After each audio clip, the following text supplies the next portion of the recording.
Hi, this is Steve Pierce with Framework Productions, and in this season of Adorama Beyond the Sound, we're going to take you through most everything you need to know about recording live audio, working with multiple cameras at a time, lighting for a live setting, plus directing, editing, and all the post-production techniques associated with working with live events. This is Adorama Beyond the Sound.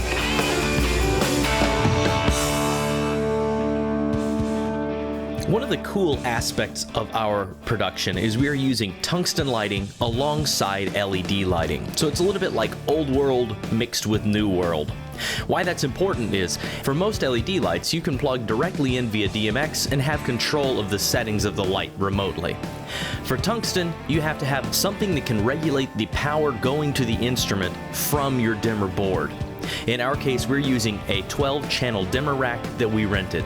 Okay, so right now we're placing what's going to be called our ambient field. So overhead of the bands, we're going to have a 12 by 12 grid. A control grid is a super useful tool in lighting because when you have these big, broad, soft sources, they look great on people and things, but they tend to go all directions. And they clip on the outside of these large frames or on the outside of a chimera, and they take that soft light and force it in one direction. It allows you to have a super soft light for people, but not spill everywhere and ruin the ability to put in lights in the atmosphere where we want it in the background. So we usually start with that, and it's our ambient, and then shape everything else that's on the ground. So this is Sky Panel 360, which is our biggest unit. We're going to use that to pretty much fill the musicians. So this is going to go through an 8x8 silk. For our atmospheric lighting, so what we're not lighting our people with but our space, we have 3 different categories of lights. In the background, we have up lights that are old Parcan tungsten lights. And those will sort of like change and flicker with the different types of music. We have our practical lights, which are just basically lamps that play in the foreground, the middle ground with the subject, and in the background. Then we also add in these LED pixel tubes. These are Astera Titan tubes, so they can be any color and any intensity we want them to be. And then we're going to Menace arm out at least one S30. I think we have 2 S30s. And then we use the front lights and the Menace arms to kind of wrap it just a little bit so you can see a little detail in their face and in their hands. We actually used a few of these plexiglass pieces just for a little bit of lens distortion that were also additionally lit by smaller units called Dito lights, and they would sometimes bounce the Dito lights into the lens, which gave like lens aberrations and sort of nice little flares. We used a couple of Lico lights as well. We used the hazer in the background, which gave us additional texture. You could actually see the beams on the performers.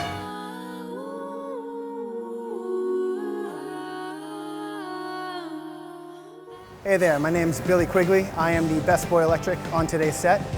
I'm going to be running you guys through kind of a quick overview of what we've done for the power and how we've decided to use the units we're going to use today. So the first thing you're going to want to do when you walk into a space for power is find out how much amperage you guys can be pulling. You just want to know what your amperage limit is, 100, 300, and that's going to dictate the amount of units you can plug in. So for instance, as you can see above us, we have LED sky panels. Those don't draw too many amps. You can get about 3 to 4 of them in an outlet safely. For the tungsten units that we have Altman Pars and we have Lico 750 watts. Those are controlled wirelessly through our DMX, which is Digital Multiplex 501. Don't need to get into that much right now. All you need to know is that's allowing us to control our tungsten levels off of our own dimming board, which our dimmer op, Justin Lee, has graciously provided and is his own kind of custom built system. So what we've done today is we've taken a 200 amp box that's out of the wall and connected it to a 600 amp distribution box. The numbers don't necessarily ever need to match, but the number that's coming out of the wall, that is what's going to dictate the amount of power you can draw and pull into the space.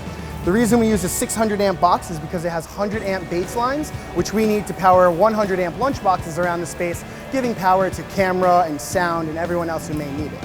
So the way you would read the power in this situation, they actually have it conveniently labeled at 200 amps on the box that's coming out, but otherwise you would use your voltmeter and you would want to take one end into red, blue, or black, those are your hot lines, and one into your ground or neutral, and just meter out how many volts you're getting through each one and how many amps you're getting through each one.